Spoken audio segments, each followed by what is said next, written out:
Welcome to Focus on the Five, conversations with Baldwin County business leaders and entrepreneurs, brought to you by Josh Knoll of Gulf Coast Financial Advisors. And now, Josh Knoll.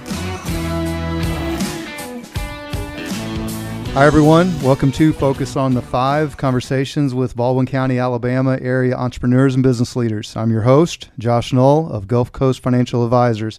We're coming to you today from the studios of WABF 1480, located here in beautiful downtown Fairhope, Alabama. My guest today and his partners have established not only one of the more popular gathering spots here on the Eastern Shore, but also an incredibly popular growing line of beers found all along the Gulf Coast and way beyond at this point, getting there. So please welcome Brian Kane of the Fairhope Brewing Company. Brian, how you doing? Doing good. Thanks for having me over here. Oh, thanks for doing it. I really appreciate that. So the people that are familiar with the show, we like to dive into your story, but before, there are going to be a few people watching or listening that may not be familiar with Fairhope Brewing. So what I'd like to start out with is, describe Fairhope Brewing Company. Fairhope Brewing Company. We opened our doors in January of 2013. So we were about the seventh brewery to open in the state. For comparison's sake, there's about 38 breweries now. So it is grown as an industry a pretty good bit since we first came in. We were located on the southern part of Fairhope, so we're kind of across from Thomas Hospital on Nichols Avenue. 914 Nichols is the specific address. We're open 6 days a week. Over the summer, we open at 1 o'clock every day. Awesome. So we were so whether you're got too hot at the beach or you're just looking for an afternoon break, we are open, especially over the summer. Well, all right. Describe the different kind of beers that you all offer. We've got at any given time, we got 14 beers plus a cider on tap. So we try to offer a little something for everybody. The cider we have right now is a strawberry lime cider that's actually very popular, good. Very good for the summer. Beyond that, we do everything from a golden ale to stouts to IPAs to sour ales. So, again, we try and make use of our 14 taps we have at our place for beer to find something that suits everybody's palate. Well, we're going to circle back around to the one or two beers that started the whole journey, but I definitely, since it's my show, I want to throw in the fact that is it the 51, the Causeway, and then what's the other one? The Fairhope 51 is the Pale Ale, the Blue Label. That's so good. I mean, how has that one been around for a while? It has. It was one of our first three beers we put out. Very good. And what was the difference between that and the Causeway? Big difference. Pale Ale is a little less hoppy, a little lower alcohol content. So okay. It is, I believe, 5.6% alcohol, all right. And the Causeway IPA is 8% alcohol. So you can drink a few more of the 51s and be in okay shape than you can the Causeway. Well, is the Causeway, is that one of your hoppier beers? It is. It's probably our hoppiest beer. That's probably at least our hoppiest one we put in cans, yeah. Right, yeah. See, you don't know this, but I didn't drink beer very much through college, and I was very skinny then. And I got out of college, and I made the mistake of taking a beer tour at Boulevard Brewing Company in Kansas City, back when it was had just opened. And I came out of there a changed man, but probably not in the good way. Right. Because I found unfiltered wheat and pale ale. I had no idea beer could taste that good. Because, I mean, you and I are probably about the same age. We grew up, correct me if I'm wrong, but we grew up in the Bud Light, Miller Lite world, Michelob. Most definitely. Lager world, right? And no offense to those beers. They have their place, but I just never found them to be all that tasteful. I just drank them to drink beer. So, right. So you're kind of the opposite of that. So on that note, what in your opinion makes small batch beer, brewed beer, so special? I think we take a lot of time to make sure that the flavors that we're getting are exactly what we're looking for. We do a lot of variety. Again, we're on a smaller scale. I always give a lot of credit to Budweiser and Miller and those guys because consistency is always a battle in our world. And if you drink a Bud Light in Mobile or Houston or Denver or wherever it is, it's probably going to taste the same. Right. And there's a lot to be said for that. Right. And that's something we strive for, is to make sure that when we put a product out, it's going to taste the same no matter where you drink it. And I think that is one of the keys, for me, is that people having faith in what you're doing. Right. Beyond that, though, a lot of what comes to make our beer different is finding the particular hops that we want, or we don't take any kind of shortcuts on time frame. So sometimes our beer takes a little bit longer from start to finish, say, than some of the bigger, the macro brews. So I think that's what you get a lot in it is, a brewer that's really looking at each individual beer, trying to brew it exactly the way he wants, as opposed to, your your Bud and Miller, where they just, maybe they add a lime, or they add a, or they make it as light as possible. So kind of different goals, I guess, is what we're going for. I can't say I've ever seen a Budweiser or any of them add jalapeno to their beer. No, I have not. Yeah, there's a Clamato, I think. I think that's about as close as you're going to get there. Yeah. But do you still have the? We do. We have Cinco Uno. It's our pale ale with jalapeno peppers in it. And it's not that spicy. It is very, very jalapeno flavored. But yes, it is. But we have done some habanero beers that we actually have a beer coming out on Friday called Jester, and it's a sour ale with mango and habanero, and it's hot. It'll burn your throat. That's going to leave a little aftertaste on that. Well, I'll be honest with you. I love jalapenos and I loved beer, but I never could. I mean, the thought of putting them together and pulling it off. And you all did. I mean, it's a really tasty beer. I was at, before we opened, my wife and I were at a brewery in Bellingham, Washington on Cinco de Mayo, and they had about 3 or 4 pepper beers on tap. And that was my introduction to it back then. This is probably 8 years ago.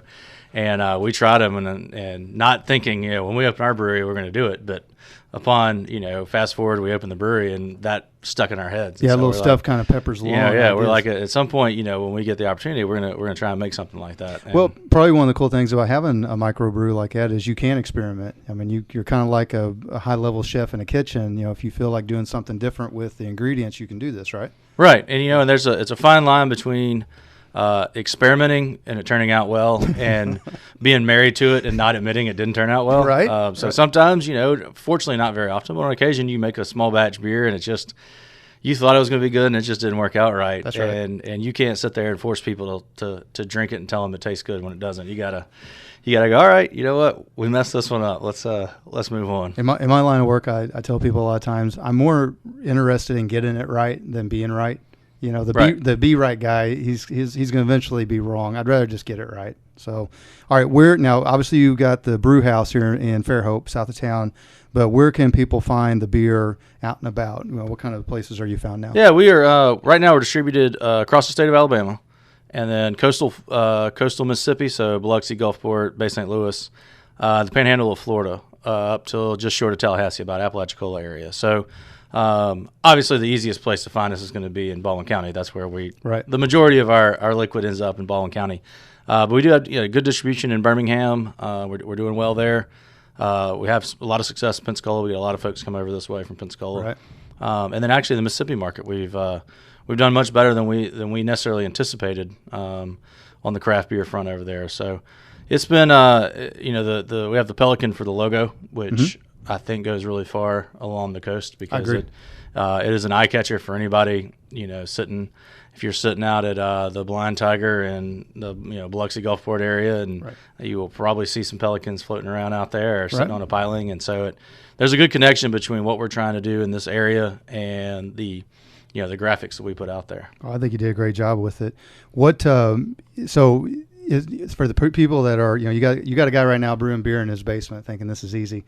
I mean, when you go into a new state, is there a process for every state to get admitted to selling beer? There is. It kind of depends. Each state is different as to what you need to do.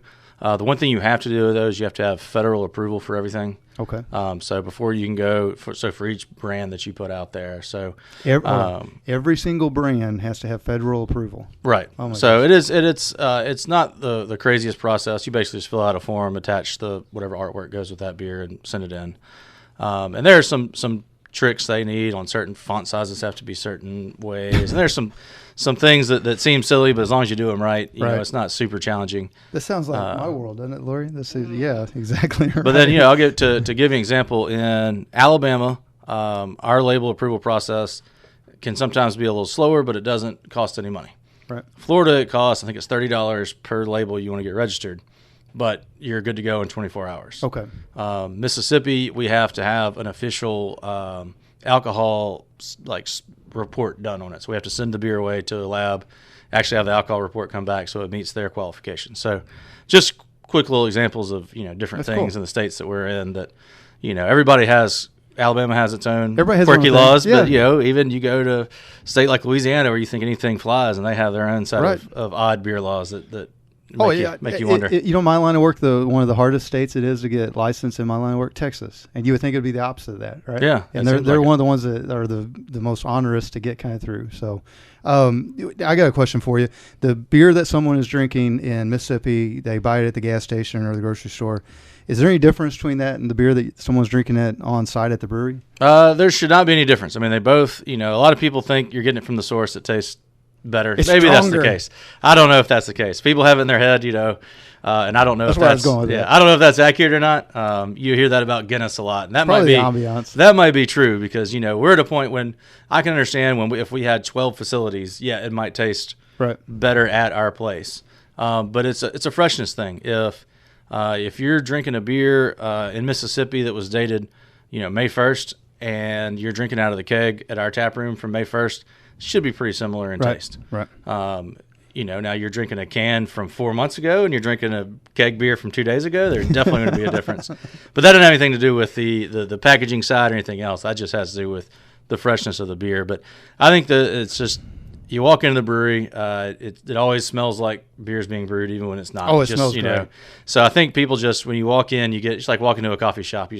You're in that mood already, and I think that's what enhances people's experience. Right. When we make a beer, we always talk about how we want it to look right and smell right, not just taste right.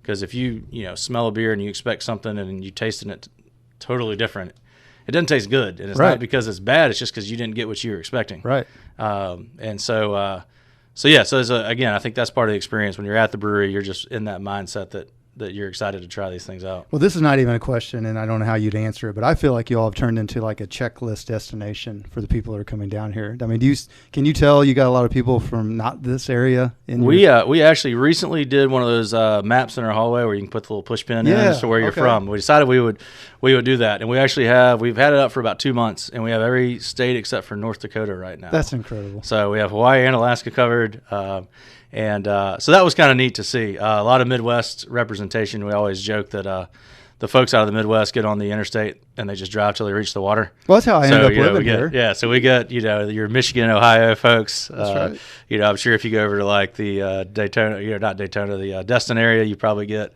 folks from a little bit farther east that run down. But we've gotten fortunate enough to be mentioned. We got mentioned in a New York Times article. It was about Fairhope. We get thrown in Southern Living stuff. Fairhope itself gets obviously a ton of publicity, especially amongst the Southeast. So being a part of that and being one of the places mentioned, oftentimes in those articles is great. Right. Even if it's just a quick name drop of a place to go, you get all of a sudden you wake up one morning and you get a text from one of your college buddies that lives in Pennsylvania saying he read a story about you in the New York Times. It's pretty. I was impressive. Pretty exciting. Oh, it was great. I mean, and it wasn't just a little blurb. I mean, somebody had done some homework on it. Yeah. No, it was great. So a lot of that is attributed to being in Fairhope. I think Fairhope really does have that kind of recognition as being this, hidden gem that's not probably so hidden anymore. But, right. But yeah, I mean that's that. So I do like to think that we are. I think we make a good product, and we try and stand behind what we do. I totally agree. If I could just find a way to get on the list of most enjoyable financial advisors or something. I don't think any of you are probably. No, probably not. All right. Well, we're going to take a quick break for station identification. For those of you just joining us, this is Focus on the Five, conversations with Baldwin County, Alabama entrepreneurs and business leaders. I'm your host, Josh Knoll, and I'm joined today by Brian Kane of the Fairhope Brewing Company.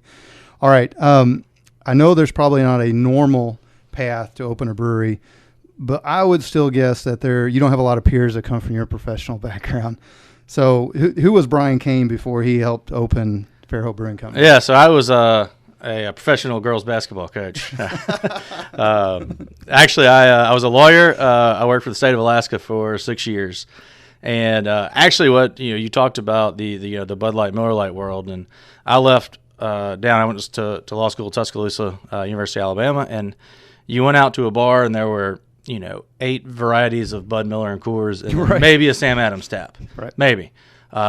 Went to Alaska, and there were 8 craft taps and maybe a Bud Light tap. So you kind of were forced into that world. Alaska Brewing Company, which is one of the biggest craft breweries in the United States, is in Juneau, which is where we were. we got to know some of those folks. We'd stop by there frequently. And then my wife and I started, as we see a lot of people coming to our place when we go on road trips. That was one of the things we'd seek out, was the brewery in each town, or go check it out. And we just kind of got, wrapped up in it and really enjoyed it. And we had our daughter, who's now 8, and at that time our families decided we didn't need to live in Alaska anymore. Right. They wanted us to come back home. My wife's from Louisiana. I'm from Mobile originally. Yep. And so we decided to we came down this way trying to figure out what we wanted to do. So had your law license? I'm assuming? Yeah. I was licensed in Alaska and Alabama, which is okay. My wife and I are probably two of the few people to have that combination. That sounds to go through the alphabet, Right. But yeah, we came down. We were actually at a little law school tailgate for a football game, and we had some Good People beer, who's out of Birmingham, and it kind of opened our eyes that the craft beer world was starting to come to Alabama a little bit. Right. Did a little research, saw at the time there was nothing south of Birmingham. And having grown up in the Mobile area, we were like, let's go down. Let's get by the water somewhere. So we kind of looked around. Orange Beach, Gulf Shores, Fairhope ended up being the place that we zeroed in on. Well, okay. When you landed here, though, when you started making your way back this way, had you already decided on opening a brewery? I had, yes. We Okay. did want to open the brewery down here. It was just the where. We initially thought of doing it in the Orange Beach area. All right.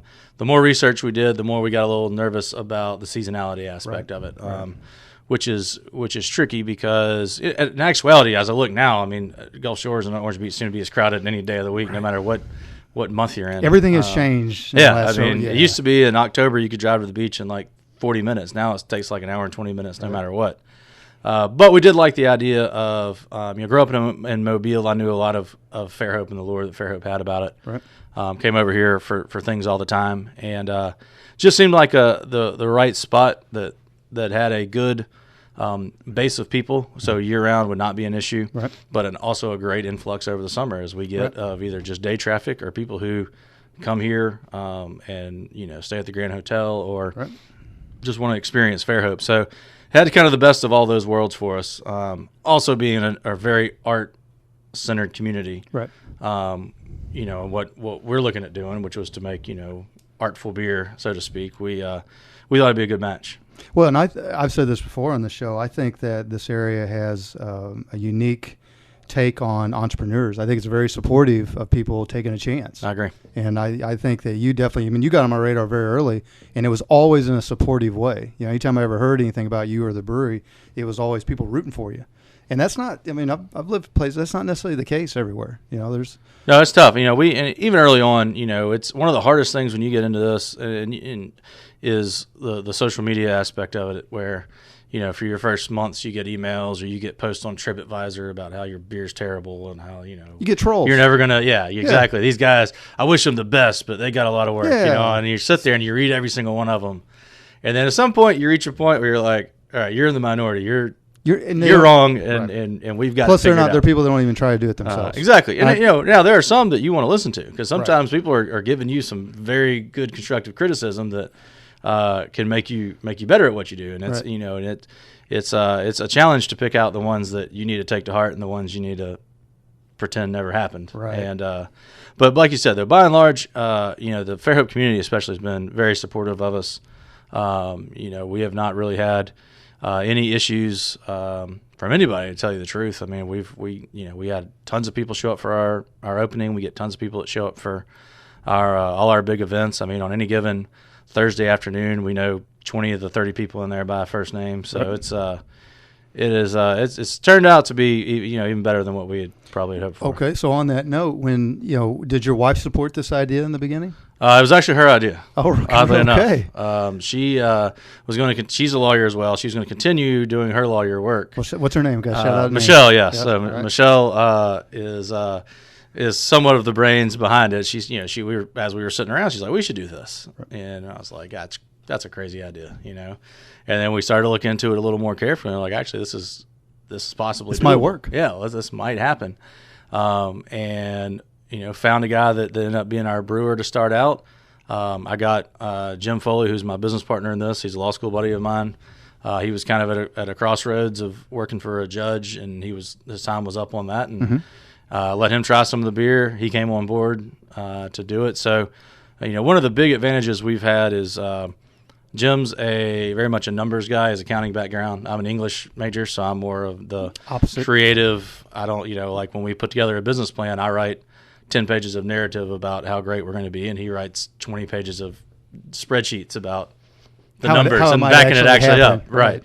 And we both knew nothing about brewing beer, so we let the brewer brew the beer. So we see a lot of places struggle because people want to try and get their nose in places that it doesn't belong. And, as far as the conversation about what beers to brew, we get involved in that. But when it comes time to actually execute, get up there and mix all the ingredients, we let the guys who know what they're doing do it. Do you get ideas from the public, or how do you? On occasion, a lot of times we'll get some ideas or you'll see a beer, pop up on your Instagram feed that sounds cool, or you try one somewhere and you're like, we need to make something that is in that that realm. Or a lot of times we're just sitting around spitballing ideas.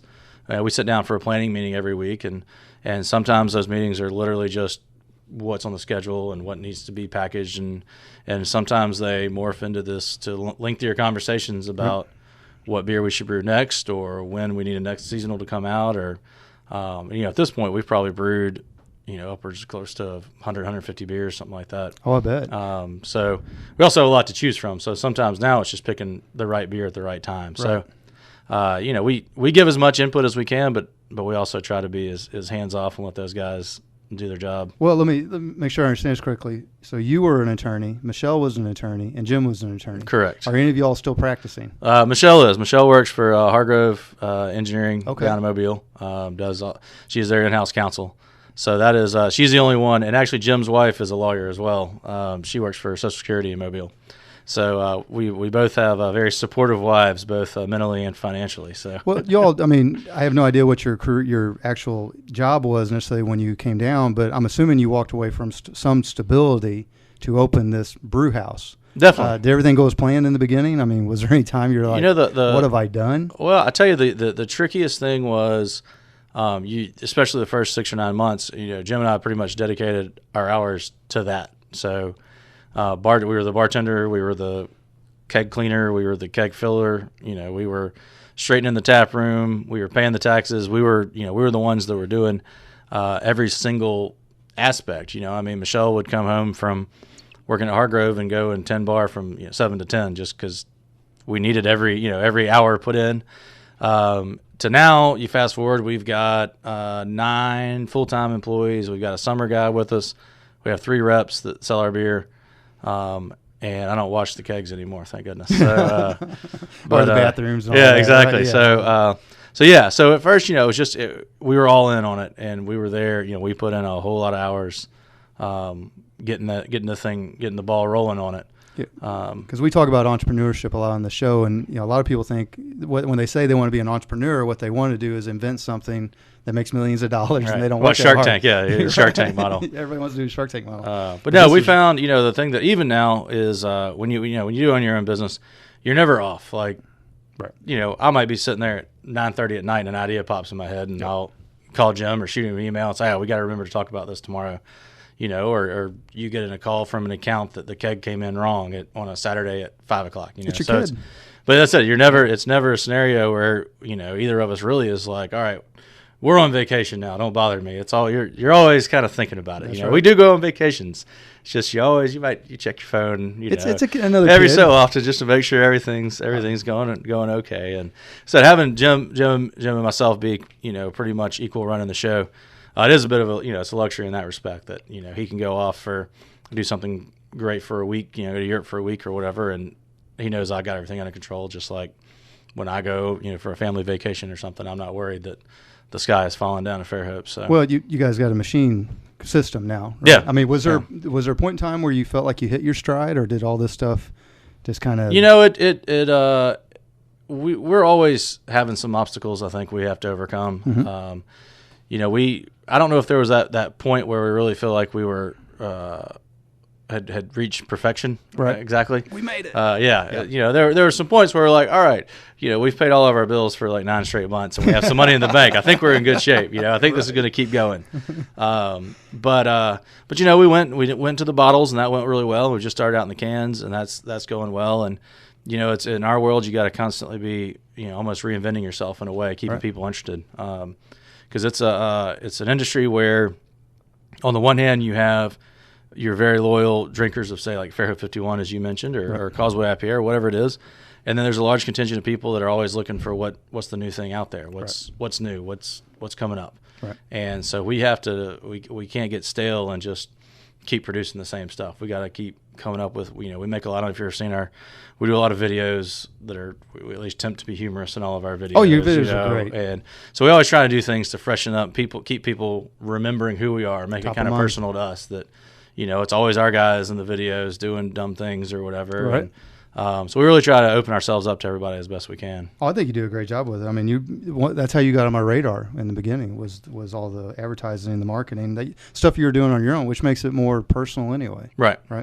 What? All right. So at this point, retail establishments like gas stations, grocery stores, are they reaching out to you, or do you still have to get out there and hustle for shelf space? Because I know that's the big thing. Right. It's it goes both ways. We got a rep down here, a rep in Birmingham, that go around, and that's their job, is to hustle and get our beer in, whether it be on tap, get it into the gas stations, wherever it is. And then a lot of times we'll find a new place is opening up, and they'll come to us and say, hey, we're going to be opening in 2 months. Who do we need to contact about getting your beer in? Or we see a new place is open, and we'll call them and say, hey, we want to be partners with you guys. We think y'all got something great going. We want to, get you a specialty beer for your grand opening or something like that. Right. So it kind of goes a lot of different ways. It's always a challenge, because again, there's always new beers, new breweries coming into the market, and we support all those guys. I'm great. It's great to see all these new breweries popping up around our area, but at the same time, we still, we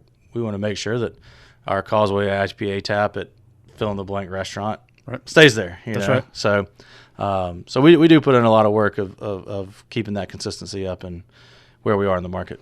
Well, and remember, so on this show we have a lot of people not from around here. Maybe may not ever come visit. And one of the things I try to do is paint a picture for them. Your brewery, when somebody thinks of a microbrewery, I don't know if they quite visualize how nice your space is.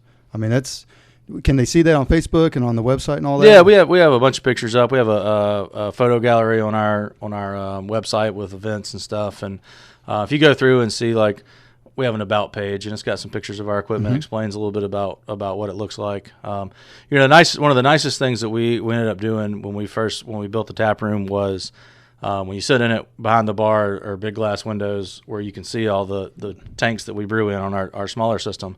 And it cut down for our need of decoration, basically. That was the decoration. It's beautiful. We do a lot of rehearsal dinners, birthday parties, corporate events, things like that. And it's just a unique backdrop. Like I said, and it's a nice, we try to we keep it clean. It's a very sharp looking tap room. It can be well lit. We have, it can be dark if you want it. It can be well lit if you want it. We've got a lot of options. I'll tell you, one of the funny things is when we were planning it out, there was nowhere in Fairhope at the time that you could drink a beer and have Wi-Fi. So, like, by design, or just I don't know, but we would sit there. We'd go to like Coffee Loft or wherever we'd sit and drink coffee, go grab lunch, and there's enough point of the day where you've been talking about beer for 6 hours. You're like, all right, it's time for a beer. We're not done yet, but it's time for a beer. Right. And then we couldn't. We'd have to go buy get a 6-pack and go to somebody's house. And so that's one of the things we're like, we will have Wi-Fi, and we will encourage people to come, I love it. Cut out of work at 3:45 and swing over and wrap up the day, at the tap room with the Wi-Fi. If someone wants to reserve the space for a special event, what's the best way to get a hold of you? Best way is either through Facebook message. Jim handles Facebook, and he's very, very good about being quick on the replies there. Also, email is info@fairhopebrewing.com, all right. which also you can find on our website pretty easily. But anytime, private event. I mean, we answer all kinds of questions. So whether it's private events, where to find a keg for your own party or your house, or when the next whatever beer is coming out. I mean, we get all kinds of questions. So we tell people not to be shy. We'll do our best to get back to everybody. All right. Well, speaking of that, you got any upcoming events you want to throw out there? Yeah, we actually just had a great weekend. We did an 80s prom night on Saturday night that benefited a group called Gift of Adoption that helps families looking to adopt get through the process, has some grants, raised a bunch of money for them, and then we did a crawfish cook-off for American Cancer Society on Sunday. That was great. We ran out crawfish in about an hour and 20 minutes. I heard that was awesome. Which was a record for us. I mean, it was fast and furious. 1,000 pounds. 1,000 pounds. Got gone in about an hour and 20 minutes. And so those were great. This weekend we've got another thing. I feel like half the stuff we do is charitable, but there's nothing wrong with that. That's right. We do a beer with Mobile Baykeeper called Hop in the Bay. That's a session IPA. So it's a little more like your Fairhope 51. All right. It's going to be real hoppy, but a little bit lower on the alcohol content. And we do on Saturday, $2 of every pour of that beer goes to Mobile Baykeeper. And then the rest of the time of the summer, $1 per pour will go to Mobile Baykeeper. So we've got that Saturday. We've got Underhill Family Orchestra playing out of Mobile. They played our place a number of times. We'll have the Bluesburger food truck on site. So we got Memorial Day weekend. We'll be open all weekend. We'll be open on Monday from 1 to 6 as well. So hopefully, if people get tired of the beach or the sun, they can come in and cool down and have a cold beverage. Nice cold beer. Very good. Anything else you want to add before we wrap up? No, I think that's we covered a lot. That's about it. Yeah, I think we got it. So we didn't get to get into my coaching as much as I was hoping for. Yeah, we got to diagram some things. Exactly. That's what they're. Well, you buddies were teasing me about. Yeah, you can go talk about second grade girls basketball. You did a miracle at Josephine. I'll give you credit, no doubt. All right, if you're a regular listener of the show, then you know that we also film our conversation and release it across multiple social media platforms. So if you're watching this video, you'd like to reach out to either Brian or myself, feel free to message us. We'll get back to you.